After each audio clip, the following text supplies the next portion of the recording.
This video is going to look at some of the answers to question 1 and 2 in the first set of calculations. It's not going to look at all of them because the answers are in the booklet, just some that might be requiring a little bit more explanation.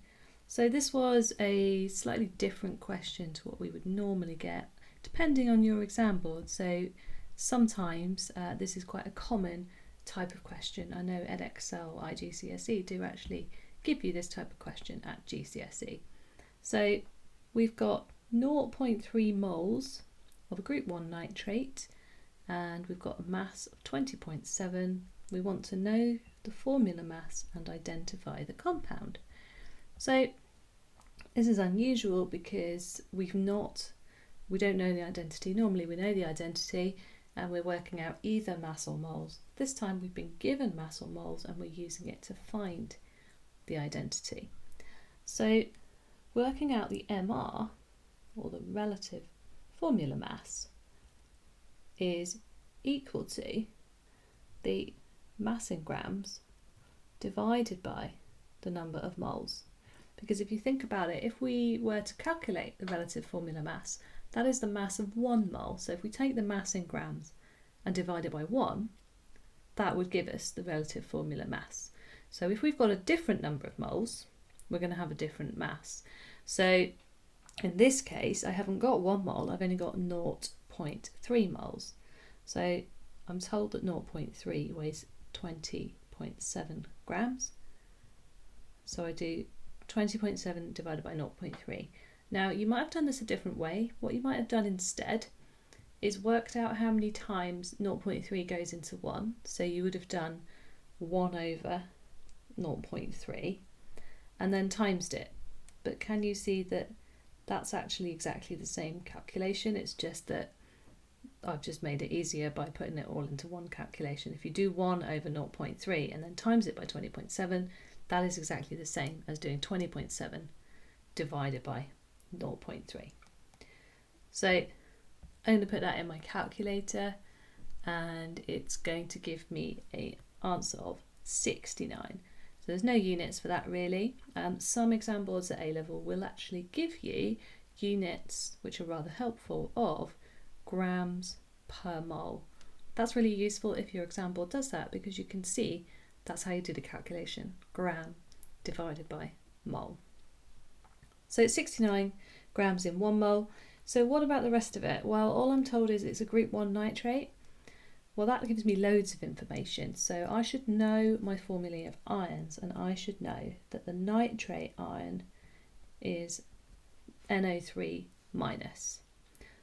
I should also know that group 1, whatever group 1 metal it is, has a charge of +1, so I can write M plus. So that's my formula, is just going to be MnO3. Whatever M is, there's only one of them in the formula. So this becomes a little bit more important if it was a group 2 nitrate and I had an M2+, my formula would be very different because I would end up needing 2 lots of nitrate ions in order to make my formula. So if you're told the group that the metal's in, that's usually a useful clue. If you're not told, then usually you can work it out from the mass that you get, deciding whether that mass best fits 1 atom in group 2, for example, or 2 atoms in group 1. Okay, that was a bit of a diversion. The point is I know that nitrate has the formula NO3, so I can work out the mass of a nitrate ion. It's going to be 14 for the nitrogen, 3 lots of 16, and that gives me 62. So 62 out of my 69 grams per mole is made up of the nitrate part, which means that this part must have an atomic mass, not a molecular mass because this is a single atom, not a formula, of 7. Go to group 1, find the element that has the mass of 7, and that would be lithium. So identify the compound. When it says identify, that means you've got a choice of writing the formula or the name. So I've written the formula. If you're not sure about the formula, hopefully you are because you've just worked out the formula mass, but if you're not, then always write the name instead, lithium nitrate. And then in later questions about gas volumes, number 2, having a look at A, calculate the number of moles in 1600 centimetre cubed of ammonia gas. So actually it doesn't matter what gas it is because I've not got any information about grams. So I don't need to remember the formula of ammonia right now. I've got a volume, I've got 1600 centimetre cubed. So my only maths that I need to do here, the only reason it's worth 2 marks, probably wouldn't later on in A-level, is because I've got 1600 centimetre cubed. Now I've got 2 options with the maths here. It's both exactly the same maths, just done in a different order.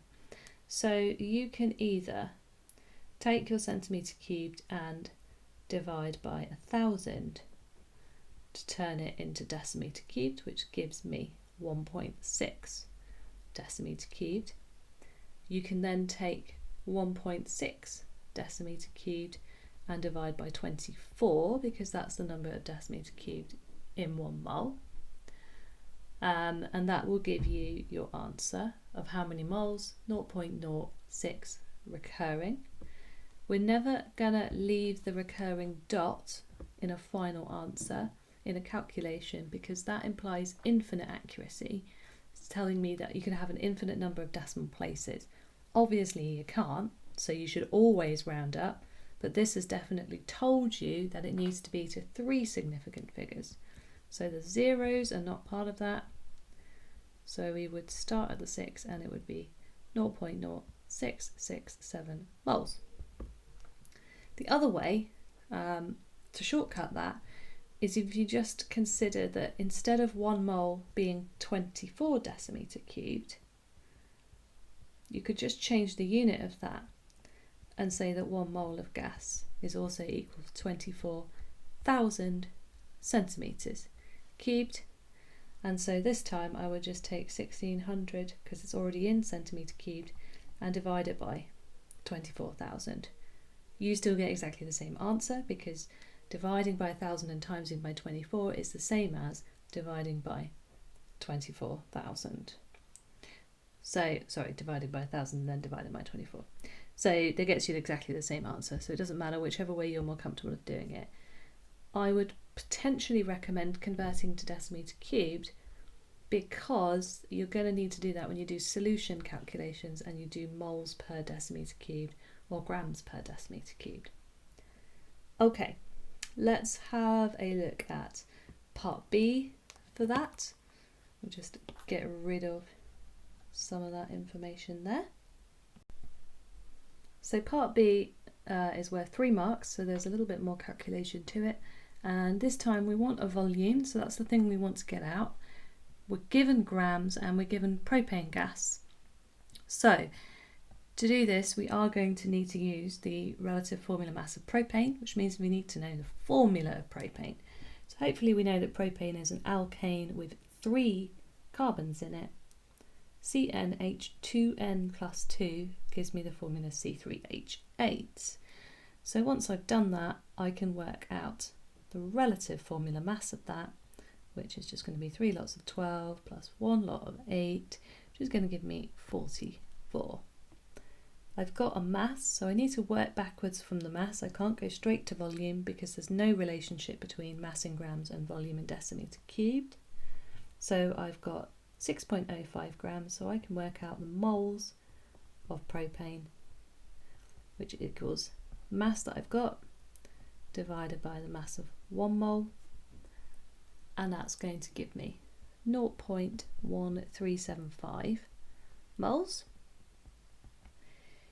And then now I just times that by 24 to get my volume in decimetre cubed. So it's number of moles times by the volume of 1 mole, 24, and that gives me 3.3 decimetre cubed.